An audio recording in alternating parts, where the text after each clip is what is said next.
प्रधानमंत्री नरेंद्र मोदी ने कहा है कि कनेक्टिविटी भारत के विकास में निभाएगी महत्वपूर्ण भूमिका।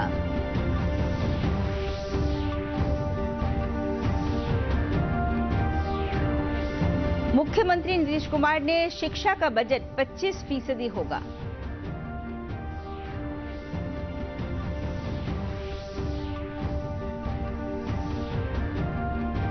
सोनपुर मेले में कृषि प्रदर्शनी की शुरुआत।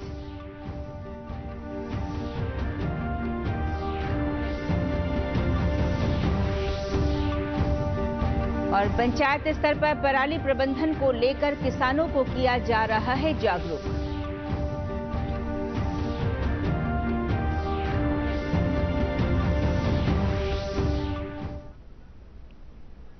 नमस्कार, समाचारों में आपका स्वागत है। मैं हूं मिनती और अब समाचार विस्तार से। प्रधानमंत्री नरेंद्र मोदी ने कहा है कि कनेक्टिविटी भारत के विकास में महत्वपूर्ण भूमिका निभाएगी। श्री मोदी ने बेंगलुरु में चेन्नई मैसूर वंदे भारत एक्सप्रेस और भारत गौरव काशी दर्शन रेलगाड़ी को हरी झंडी दिखाकर रवाना किया। अयोध्या और प्रयागराज जाने के लिए आरामदायक प्रवास।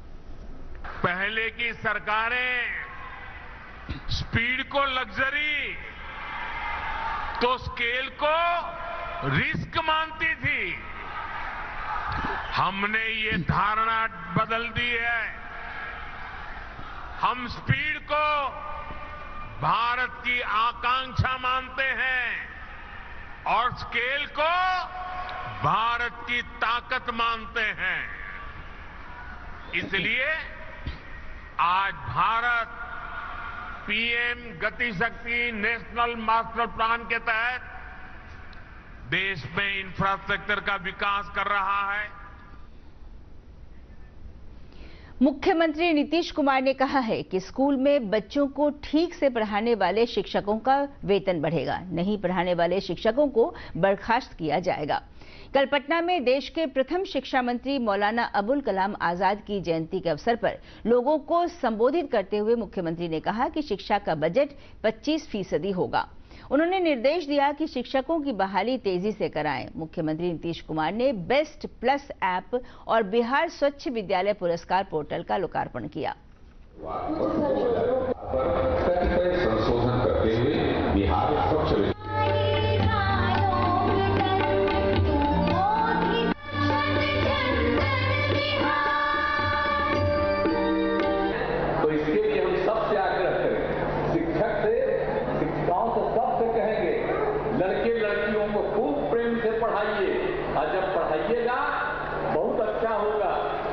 पढ़ाइएगा तो मतलब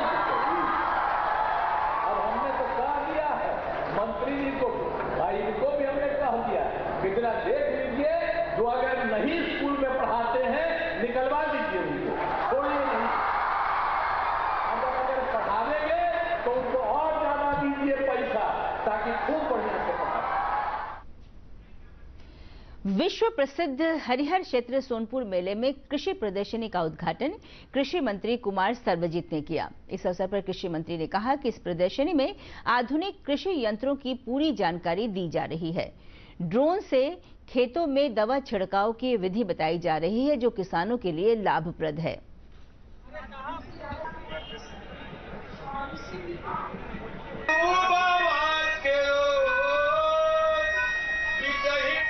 तो समय बदल रहा है और जब समय बदल रहा है तो हमारा जो विभाग है कृषि विभाग, उसकी एक बहुत बड़ी जिम्मेवारी बनती है। और जिम्मेवारी कोई ऐसी वैसी नहीं है।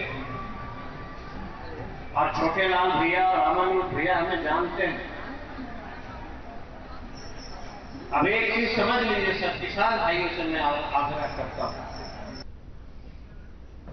प्रदेश में जिला स्तर पर जल जीवन हरियाली योजना के तहत किसानों को पराली प्रबंधन सहित अन्य कृषि कार्यों के संबंध में प्रशिक्षित करने के लिए अभियान चलाया जा रहा है। पेश है एक रिपोर्ट।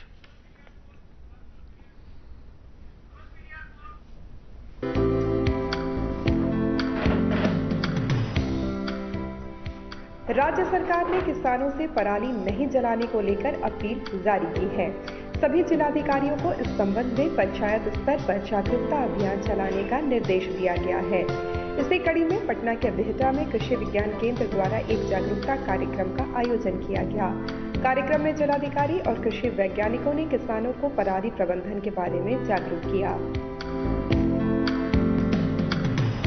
कि हम लोग जितने भी मशीनों का डेमोन्स्ट्रेशन आप लोगों के बीच करते हैं, चाहे यह हमारा एडॉप्टेड गांव है या अन्य गांव में, तो उद्देश्य यही रहता है कि सरकार जो है ये कस्टम हायरिंग सेंटर खोलने के लिए सरकार की योजना है, जिसमें कि आप लोगों को 80% का सब्सिडी है।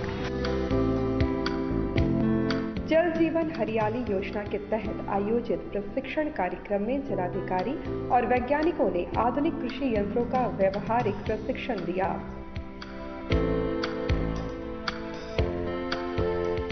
जिलाधिकारी चंद्रशेखर सिंह ने बताया कि पंचायत स्तर पर शिविरों के माध्यम से किसानों को पराली प्रबंधन के बारे में जागरूक किया जा रहा है।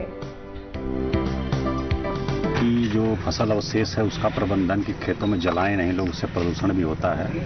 किसान लोगों को जागरूक करना और उसके लिए उनके लिए क्या क्या विकल्प उपलब्ध है वो सब देखने के लिए हम लोग यहाँ फील्ड में आए हैं। इन लोगों से हम बोले फील्ड में दिखाइए हमको कैसे चलता है, क्या कठिनाई है, व्यवहारिक कठिनाई है और क्या सुविधा है। कुछ किसान लोगों से भी हम लोग बात करेंगे। स्थानीय किसानों ने पराली नहीं जलाने को लेकर सरकार द्वारा दिए जा रहे प्रशिक्षण की सराहना की है। जो कंबाइन से हम लोग कटवाते थे और उसका पराली जो खेत में रह जाता था और हम लोगों को आग लगाना पड़ता था उसके लिए, तो अब वो नहीं करना पड़ता है। और 2019 से हमारे यहाँ जल जीवन हरियाली के अंतर्गत, जलवायु अनुकूल खेती के अंतर्गत, जिससे कि हमारी जो पराली की समस्या जो हर जगह से आ रही है, जो पराली जलाए जाते हैं, उसकी समस्या हमारे यहाँ खत्म हो गई है। किसानों को जमीनी स्तर पर फसल अवशेष प्रबंधन का प्रशिक्षण देकर सरकार प्रदूषण स्तर को निम्न स्तर पर लाने का अभियान चला रही है। दानापुर से आनंद प्रकाश ओझा की रिपोर्ट, दूरदर्शन समाचार पटना। समाचारों का सिलसिला जारी रहेगा, लेकिन एक छोटे से अंतराल के बाद।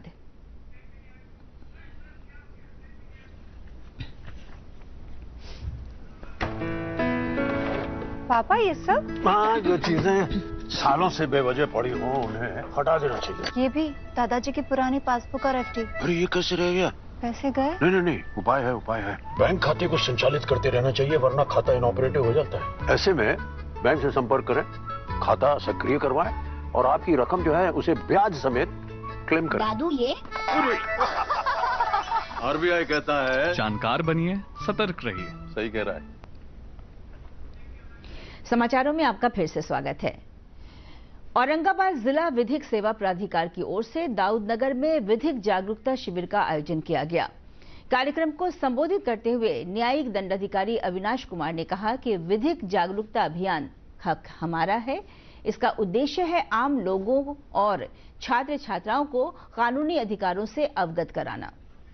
दूसरे लोगों के प्रति वह कर्तव्य अधिरोपित करता है कि उस आदमी पर कर्तव्य है, तो या तो हम अपने अधिकार की जानकारी हासिल करें या दूसरे के कर्तव्य की जानकारी हो जाएगी, तब भी हमको अपने अधिकार का जानकारी मिल जाएगा। इसी में हक हमारा है।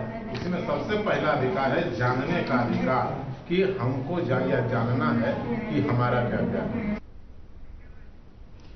पटना के गांधी मैदान में समय इंडिया नई दिल्ली की ओर से राष्ट्रीय पुस्तक मेला का आयोजन किया गया है। मेला का उद्घाटन खुदा बख्श ओरिएंटल पब्लिक लाइब्रेरी की निदेशक डॉक्टर शाइस्ता बेदार ने किया। ये मेला 10 दिनों तक चलेगा।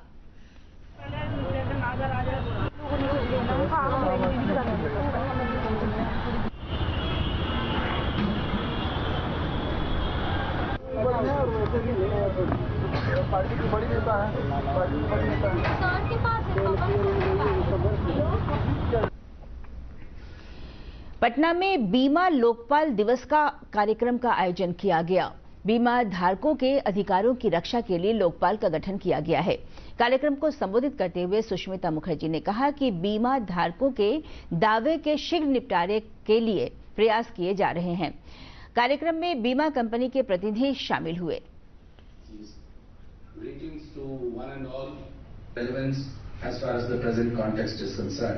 ये ग्राहक यानी बीमा धारक के हितों की रक्षा करने के लिए एक संस्था बनाई गई है, जिसमें कोई भी बीमा धारक अपनी शिकायतें दर्ज करा सकता है, क्योंकि निष्पादन 90 दिन के अंदर जरूर हो जाना चाहिए।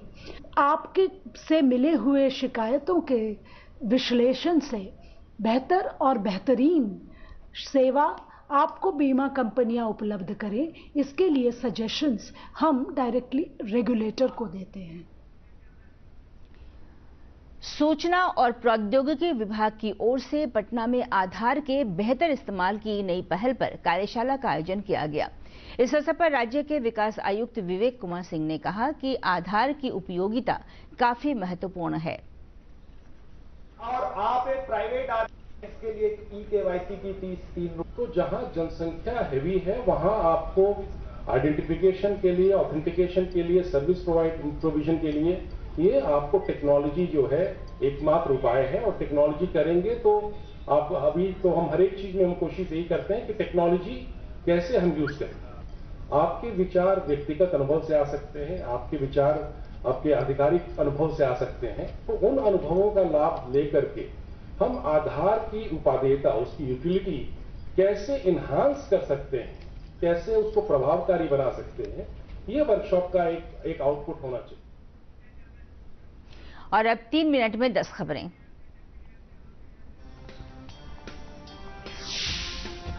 प्रधानमंत्री नरेंद्र मोदी ने कहा है कि गांधीवादी मूल्य सदैव प्रासंगिक है।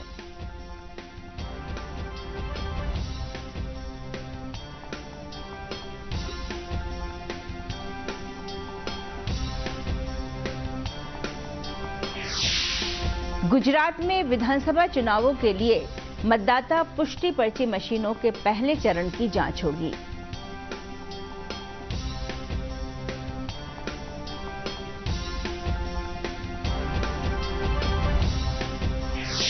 वित्त मंत्री निर्मला सीतारमण ने समन्वित रूप से वैश्विक आर्थिक चुनौतियों के समाधान का आह्वान किया।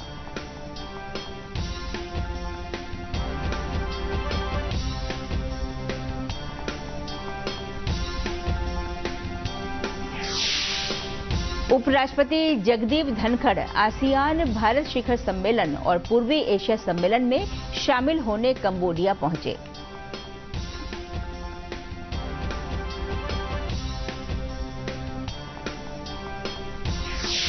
केंद्र सरकार ने पीएफआई के खिलाफ गैर कानून गतिविधियां रोकथाम अधिनियम के तहत राज्य सरकार को कार्रवाई करने का निर्देश दिया है।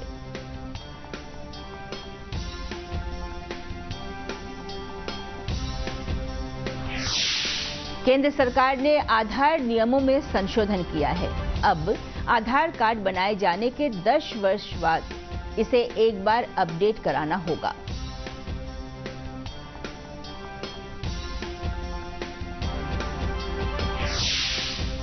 पटना उच्च न्यायालय समेत प्रदेश के सभी व्यवहार न्यायालय में आज राष्ट्रीय लोक अदालत का आयोजन किया जा रहा है।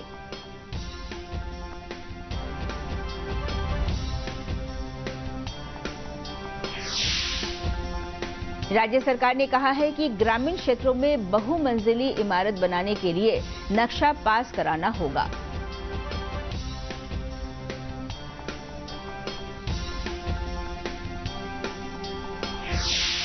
प्रदेश के अधिकतम और न्यूनतम तापमान में आंशिक गिरावट आई है। दिन और रात के तापमान में 2 से 4 डिग्री सेल्सियस गिरावट की संभावना है।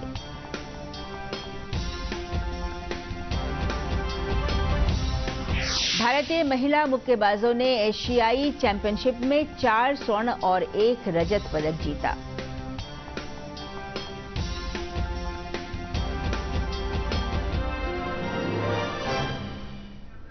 और अंत में बुलेटिन के मुख्य समाचार एक बार फिर। प्रधानमंत्री नरेंद्र मोदी ने कहा है कि कनेक्टिविटी भारत के विकास में निभाएगी महत्वपूर्ण भूमिका।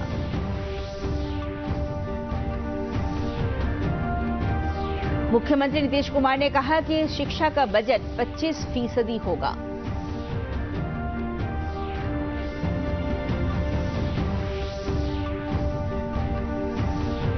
सोनपुर मेले में कृषि प्रदर्शनी की शुरुआत।